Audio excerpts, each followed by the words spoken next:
नमस्कार दोस्तों, आज हम जानेंगे यूपी बजट 2024 के बारे में। जी हाँ, यूपी सरकार ने 2024-25 को बजट पेश कर दिया है। सरकार ने हर क्षेत्र के लिए कुछ न कुछ घोषणाएं की है। हम आपके लिए पूरा बजट का निचोड़ लाए हैं। जी हाँ, यूपी सरकार ने 2024-25 का बजट पेश कर दिया है। सरकार ने हर क्षेत्र के लिए कुछ न कुछ घोषणाएं की है। हम आपके लिए पूरा बजट का निचोड़ लेकर आए हैं। आप जानिए कि शिक्षा, कृषि, रोजगार, पर्यटन, स्वास्थ्य आदि क्षेत्र में आप अपना जनता को क्या मिला। 24,863 करोड़ की नई योजनाएं, 6,06,802 करोड़ की राजस्व प्राप्तियां, 2,600 करोड़ की महाकुंभ मेला 2025 के लिए, 100 करोड़ अयोध्या के सर्वांगीण विकास के लिए है, 575 करोड़ पूर्वांचल निधि में, 425 करोड़ बुंदेलखंड विकास निधि में, 7,36,437 करोड़ 71 लाख रुपए का बजट है, जिसमें 24,863 करोड़ 57 लाख रुपए की नई योजनाएं सम्मिलित है। डार्क जोन में नए निजी नलकूप कनेक्शन देने पर प्रतिबंध हटाने से करीब 1 लाख किसानों को मिलेगा सीधा लाभ। मुख्यमंत्री कन्या सुमंगला योजना के तहत पात्र बालिकाओं को 6 श्रेणियों में कुछ 15,000 रुपये की दी जा रही सहायता। वर्ष 2019-20 से 2023-24 तक 17.82 लाख लाभार्थी शामिल हो चुके हैं। लाभान्वित उत्तर प्रदेश रानी लक्ष्मीबाई महिला एवं बाल सम्मान राहत कोष के तहत गंभीर अपराधों से पीड़ित महिलाओं व बालिकाओं को 1 लाख से 10 लाख रुपए तक की दी जाएगी आर्थिक क्षतिपूर्ति। MSME सेक्टर में मुख्यमंत्री युवा रोजगार योजना के तहत अब तक 22,389 लाभार्थियों को लाभान्वित करते हुए 1,79 रोजगार 1,69,112 रोजगार किए गए हैं सृजित। मुख्यमंत्री ग्रामोद्योग रोजगार योजना के तहत वर्ष 2023-24 में अक्टूबर 2023 तक 408 लाभार्थियों को 1,854 या 86 लाख रुपए का पूंजीकृत निवेश ऋण के साथ 7,418 लोगों को मिला रोजगार। सभी वर्गों की बेटियों की शादी के लिए मुख्यमंत्री सामूहिक विवाह योजना के अंतर्गत प्रत्येक जोड़े को शादी पर 51,000 रुपये अनुदान की व्यवस्था की है। वित्तीय वर्ष 2022-23 में 1,08,74 जोड़ों के विवाह पर 510 करोड़ रुपये खर्च किए गए। प्रदेश के सभी 75 जिलों में उपलब्ध कराई जा रही निःशुल्क डायलिसिस की सुविधा। सरकारी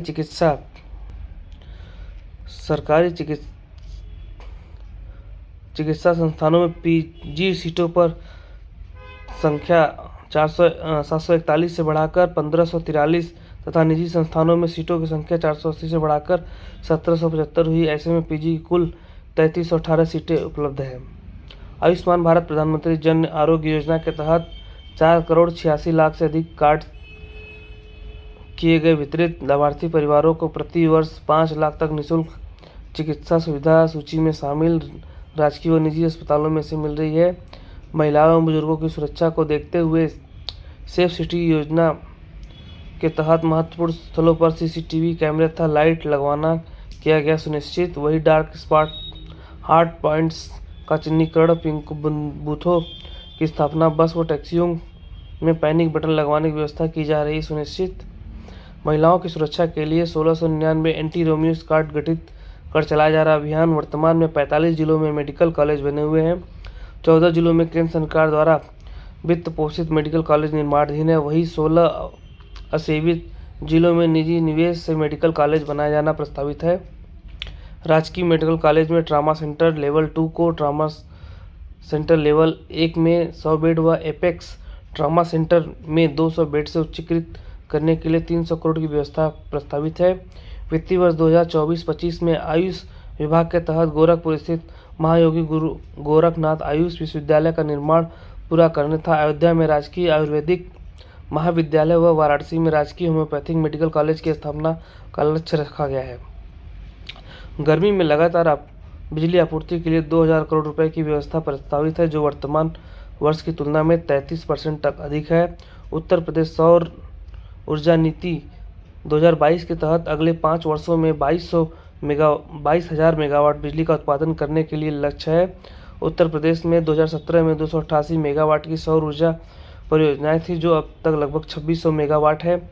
मुख्यमंत्री शहरी विस्तारीकरण नए शहर प्रोत्साहन के तहत टाउनशिप विकसित करने के लिए प्रत्येक 2024 से 25 को में बजट में 3000 करोड़ रुपए की व्यवस्था प्रस्तावित है। आगरा मेट्रो रेल परियोजना में उत्तर प्रदेश के अंश के रूप में 346 करोड़ रुपए की बजट व्यवस्था प्रस्तावित है। पीएम आवास में योजना के तहत 2016 में 1.40 लाख आवास स्वीकृत किए गए, जबकि सरकार अब तक 36,15,000 आवास स्वीकृत कर चुके हैं। इनमें 34,14,000 आवास पूर्ण हो चुके हैं, जबकि विशेष निर्माणाधीन है। इस योजना के तहत वित्तीय वर्ष 2024-25 में लगभग 2441 करोड़ की व्यवस्था प्रस्तावित है।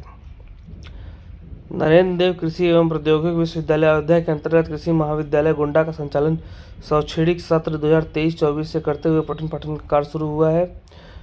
विद्यार्थियों के लिए यूनिफॉर्म, बैग, स्वेटर, जूते, मोजे और स्टेशनरी उपलब्ध कराने के लिए डीबीटी के माध्यम से 100 रुपये की राशि सीधे अभिभावकों के खाते में भेजी जा रही है। आवासीय क्रीड़ा छात्रावास में अध्ययनरत खिलाड़ियों की ट्रेनिंग के लिए अंतर्राष्ट्रीय खिलाड़ियों की 1.5 लाख रुपये का मानदेय पर नियुक्ति।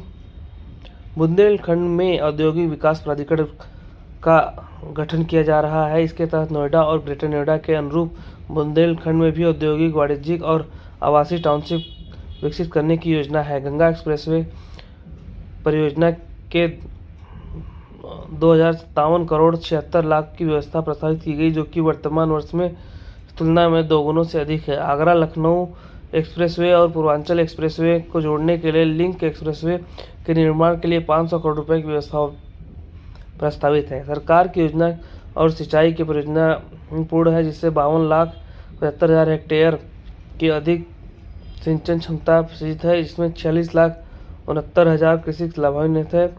जल जीवन मिशन एवं 22,000 करोड़ रुपए की व्यवस्था की गई, जिससे इसमें 2,000 करोड़ रुपए का अनुरक्षण मद के लिए निर्धारित है। गत वित्तीय वर्ष की तुलना में चालू वित्तीय वर्ष में हवाई यात्रा करने वालों की संख्या 19.2% की बढ़ोतरी हुई है।